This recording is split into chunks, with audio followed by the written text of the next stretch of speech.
بسم اللہ الرحمن الرحیم۔ گرین ہارٹ کی طرف سے آپ سب کو السلام علیکم۔ آج کا سوال ہے، سکون قلب خواہش ترک کرنے کا نام ہے یا خواہش سیراب ہونے کا نام ہے؟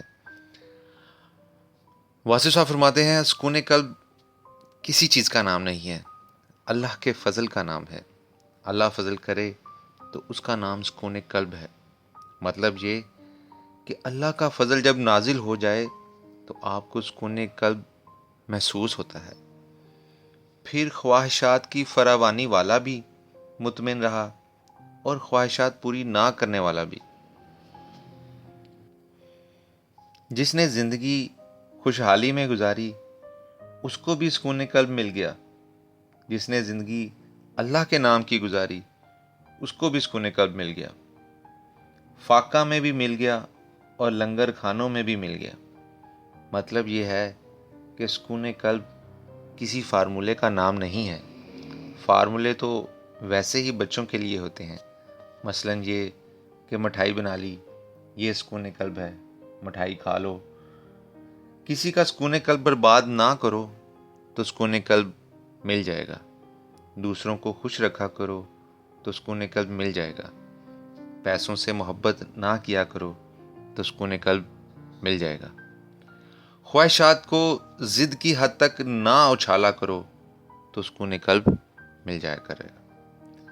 دعا پر بھی ضد نہ کرو، اگر منظور کر لیتا ہے تو سبحان اللہ، جب فیصلہ اللہ کی منظوری پر ہے تو نامنظور بھی منظور ہے۔ نامنظور بھی اسی نے کیا۔ نامنظور خواہش کا اتنا احترام کرو جتنا منظور کا۔ اگر یہ فرق سمجھ میں نہیں آتا تو سکون قلب نہیں ملے گا۔ اب بات سمجھ آئی؟ مقصد یہ ہے کہ اللہ کا آپ کے ساتھ تعلق ہونا چاہیے، ستم کا یا کرم کا، دونوں ہی کرم ہیں۔ اگر آپ اپنی کسی بات پر ضد کر رہے ہیں یا خواہش کر رہے ہیں یا یہ کہتے ہیں کہ اللہ تعالیٰ یہ کام کر دے تو میں مطمئن ہو جاؤں گا، تو یہ آپ کا کام ہے، اور آپ کے کسی کام کے مکمل ہونے کا نام سکون قلب نہیں۔ اللہ کی طرف سے جو ہو رہا ہے، اگر آپ اس کو پسند کر کے چلنا شروع کر دیں تو سکون قلب مل جائے گا۔ زندگی میں اللہ کے پروگرام میں اپنے پروگرام کے حوالے سے مداخلت نہ کرنا، اس لیے کہ تمہیں ایک سائیڈ کا پتہ ہے۔ اول تو ایک سائیڈ کا بھی نہیں پتہ، دیوار کے پرے کیا ہے اس کا تو کسی کو بھی نہیں پتہ، دیوار کے ادھر کیا ہے، واقعات کیا ہیں وہ بھی پتہ نہیں۔ مثلا بھوک لگی ہے، کھانے کا پتہ ہے تو بھوک مٹ جاتی ہے، مگر کھانا کن ذرائع سے آ رہا ہے، کون انسان پکا رہے ہیں، اس کی تاثیریں کیا ہیں، اس کی ضرورتیں کیا ہیں، کھانا جو ہے وہ مجھ سے زیادہ کن کن لوگوں کے لیے ضروری ہے، اگر یہ سمجھ نہ آئے تو اپنی خواہش کے پورا ہونے سے بھی سکون قلب نہیں مل سکتا۔ اب آپ دیکھیں کہ یہ راز کی بات ہے، اب آپ دیکھیں کہ یہ راز کی بات ہے۔ یا تو کوئی خواہش لوکیٹ کر لو، اپنے اندر آپ کی خواہش ہے اور لوکیٹ بھی آپ ہی نے کیا، اگر وہ پوری فرما دے تو اس کے بعد ہر خواہش حرام ہو جائے گی۔ پھر ہم اس خواہش کو سکون قلب سے متعلق کرتے رہیں گے کہ اگر یہ ہماری پہلی، آخری، ابتدائی، انتہائی خواہش پوری ہو جائے تو سکون قلب مل جائے گا۔ اگر آپ وہ خواہش دریافت کر لیں اور پوری نہ ہو تو بھی سکون قلب مل جائے گا۔ جب تک وہ اصل خواہش آپ نے دریافت نہیں کی ہے، جتنی مرضی اور خواہشات دریافت کرتے رہو، سکون قلب نہیں ملے گا۔ سکون قلب ہے ایک واحد خواہش کا دریافت کرنا، جس پر باقی تمام خواہشات قربان ہو جائیں، اسے ضرور دریافت کر لینا۔ اگر وہ دریافت کر لی تو خواہش پوری ہو جائے تب سکون قلب ہوگا، اور نہ پوری ہو تب بھی سکون قلب ہوگا۔ گویا سکون جو ہے وہ اپنے اندر پھیلاؤ کی خواہش کو سمیٹنے کا نام ہے، اس لیے پھیلاؤ جو ہے اس کو سمیٹا جائے۔ ہم بعض اوقات نیکی کے نام پر بے سکون ہو جاتے ہیں. میں تو نیکی کے لیے مسجد بنا رہا ہوں، اس کے لیے اینٹیں درکار ہیں، گارا چاہیے، سیمنٹ چاہیے. اب یہ مسجد کے نام پر پریشان ہے. مسجد اللہ کی انتظام اللہ کا، اور اپنی ہستی کے اندر رہ کے ہستی سے باہر تو اپنے آپ پر بوجھ ڈال رہا ہے، جبکہ اللہ تعالیٰ نے کہا ہے کہ میں کسی انسان پر اس کی استعداد سے زیادہ بوجھ نہیں ڈالتا. آپ کا کام ہی نہیں مسجد بنانا. آپ البتہ نماز پڑھ لیں، مسجد بنانے کی ہمت نہیں ہے، نماز کی ہمت تو ہے، تو آپ وہ پڑھ لو. اگر بہت قیمتی کپڑے نہیں ہیں تو عید سادہ کپڑوں میں پڑھ لو. تو یہ اپنی استعداد کے اندر رہ کر کرو. ایک سے بڑھ کر ایک خواہش ماڈرن مین کو زندگی کے اندر یہ بڑی سزا ہے.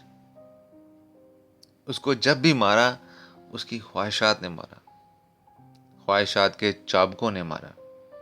وہ اپنے اندر یہ ایک ہنٹر بنا لیتا ہے، اچانک نکال لیتا ہے، پھر اپنے نفس کو کہتا ہے کہ مار مجھے.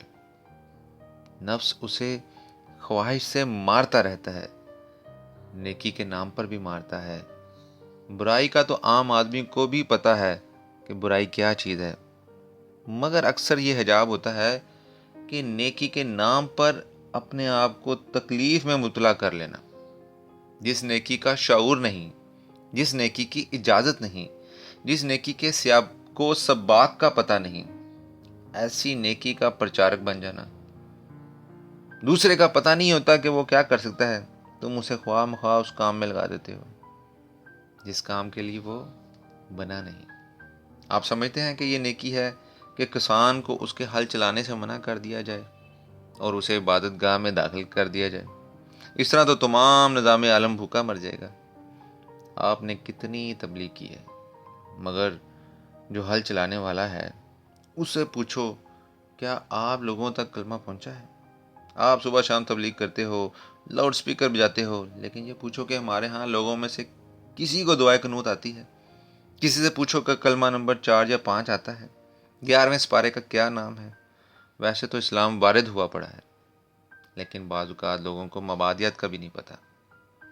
اسلام کی تعلیم جو ہے، جس کے حق میں جو اللہ تعالیٰ نے لکھا ہے ملتا جا رہا ہے. باقی ساری کی ساری تبلیغ ہی ہے جو آپ کرتے چلے جا رہے ہیں، وہی ہے جو کچھ ہو رہا ہے.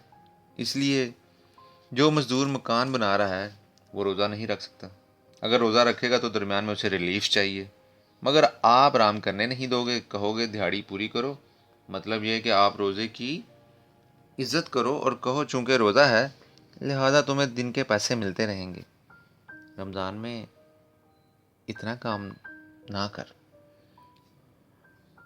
وہ روزہ رکھتا ہے یا نہیں رکھتا، آپ نے یہ کہنا ہے کہ بھئی میں نے کام پورا لینا ہے. آپ کو پتہ ہے کہ پورا کام پورے روزے کے ساتھ نہیں ہو سکتا، لہذا اس کے اوپر یہ الزام تو نہ لگاؤ کہ تو نے کھانا کھا لیا، چائے پی لی، تو بڑا بے ایمان کام چور ہے. تو مزدور کو کبھی کہتے ہو روزہ خور ہو، کبھی کہتے ہو کام چور ہو، تو آپ کو سکون کدھر سے ملے گا؟ سکون یہ ہے کہ پہلے آپ لوگوں کی کیفیت پہچانو، پھر اپنی کیفیت پہچانو. اگر ایک خواہش پیدا کر دی جائے جس کا تعلق دنیا سے نہ ہو لیکن عاقبت پوری ہو تو یہ سکون ہے. مثلا حج کی خواہش ہو. میں نے پہلے بھی بتایا تھا کہ جس آدمی میں حج کرنے کی خواہش شدت سے ہے اس کا حج ہو گیا.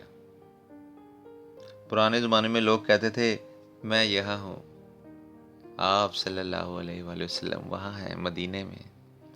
مدینہ دور ہے، ہند کی سرزمین ہے، میرے مولا بلا لو مجھے. یعنی کہ وہ جو خواہش ہے، خواہش بذات خود کعبہ ہے، وہ خود ایک نیکی ہے. نیکی کی خواہش پوری نہ ہو تو بھی نیکی ہے.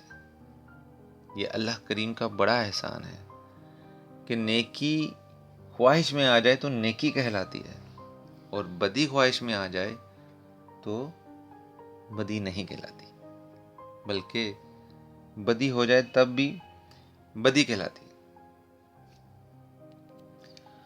اگر بدی ابھی خواہش میں ہے، اندر سے ٹوٹ پھوٹ جائے تو سزا نہیں ہے، اور نیکی خواہش میں آ جائے تو نیکی ہوگی۔